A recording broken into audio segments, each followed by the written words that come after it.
आनन्दरूपे निजबोधरूपे ब्रह्मस्वरूपे श्रुतिमूर्तिरूपे शशाङ्करूपे रमणीयरूपे श्रीरङ्गरूपे रमतां मनो मे।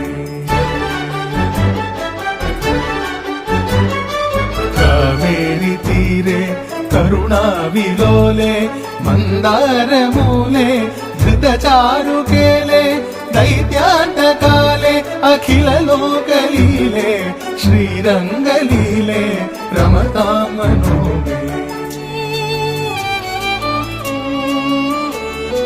लक्ष्मीनिवासे जगतां निवासे हृत्पद्मवासे रविबिम्बवासे कृपानिवासे गुणवृन्दवासे श्रीरङ्गवासे रमतां मनो मे।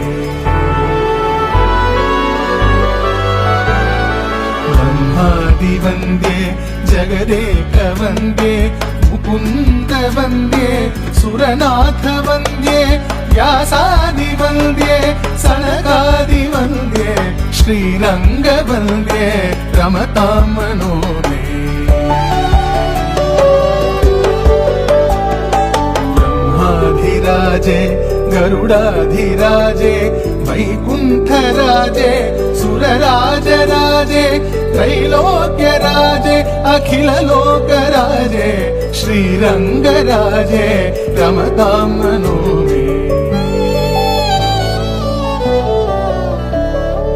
अमोघमुद्रे परिपूर्णनिद्रे श्रीयोगनिद्रे ससमुद्रनिद्रे श्रुतैकभद्रे जगदेक